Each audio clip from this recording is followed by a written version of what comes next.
नमस्कार देवी और सज्जनों, मैं हूं सुधीर चौधरी और कौन बनेगा चैंपियन में आपका बहुत बहुत स्वागत है। दुनिया के सबसे बड़े लोकतंत्र के सबसे बड़े चुनाव पर यह सबसे बड़ा शो है कौन बनेगा चैंपियन। और आज इस शो में हम आपको आंध्र प्रदेश और उड़ीसा के विधानसभा चुनावों का एग्जिट पोल दिखाने वाले हैं। कल के एग्जिट पोल में जो आंकड़ा आया था वो ये बताता है कि उड़ीसा और आंध्र प्रदेश दोनों ही राज्यों में एनडीए ने बहुत शानदार प्रदर्शन किया है। लेकिन लोकसभा चुनावों का यह प्रदर्शन विधानसभा के चुनावों में भी दिखाई देगा या नहीं, ये आज के एग्जिट पोल से आप सबको पता चलेगा। उड़ीसा और आंध्र प्रदेश भारत के ये दो वो राज्य हैं जिन्हें बीजेपी आज तक अनलॉक नहीं कर पाई, यानी यहां पर बीजेपी ने कभी सरकार नहीं बनाई। हालांकि इस बार बीजेपी ने उड़ीसा में नवीन पटनायक के खिलाफ एक अभूतपूर्व चुनाव प्रचार किया है और प्रधानमंत्री मोदी वहां ये कहकर आए कि मुझे एक मौका दीजिए, मैं उड़ीसा को देश का नंबर 1 राज्य बना दूंगा। अब बड़ा सवाल यह है कि क्या उड़ीसा के लोग प्रधानमंत्री मोदी को ये एक मौका देंगे। और इसी तरह अब से पहले बीजेपी कर्नाटक को दक्षिण भारत में अपना पहला द्वार मानती थी, लेकिन अब उसकी जगह क्या आंध्र प्रदेश ले सकता है। अब से अगले 1 घंटे तक हम आपको इन्हीं दोनों राज्यों का सबसे सटीक और सबसे विश्वसनीय एग्जिट पोल दिखाएंगे और साथ ही इस एग्जिट पोल का आपके लिए विश्लेषण भी करेंगे। इस दौरान हॉट सीट पर मेरे साथ आज मेरे 2 बहुत ही खास मेहमान और सहयोगी होंगे। पहली हैं अंजना ओम कश्यप और दूसरे हैं प्रदीप गुप्ता, जो एक्सिस माई इंडिया के मैनेजिंग डायरेक्टर हैं। और ये दोनों आपको हर वो आंकड़ा आज दिखाएंगे जो ये स्पष्ट करेगा कि 4 जून को उड़ीसा और आंध्र प्रदेश में कौन बनेगा चैंपियन।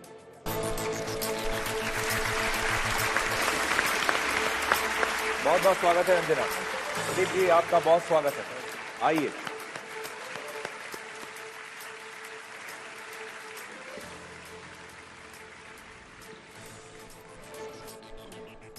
तो सबसे बड़ा शो हम शुरू करते हैं, लेकिन इससे पहले कि हम उड़ीसा और आंध्र प्रदेश का विधानसभा का एग्जिट पोल आपको दिखाएं, थोड़ा कल के एग्जिट पोल की बात करते हैं। क्योंकि कल जो हमने लोकसभा का एग्जिट पोल आपको दिखाया था इन दोनों राज्यों का, उसमें बीजेपी ने बहुत शानदार प्रदर्शन किया था। इसलिए सबसे पहले आपको दिखाते हैं कि उड़ीसा में जो एग्जिट पोल हुआ है लोकसभा चुनाव का, जो हमने आपको कल दिखाया था, उसमें क्या आंकड़े दिखाई दे रहे हैं।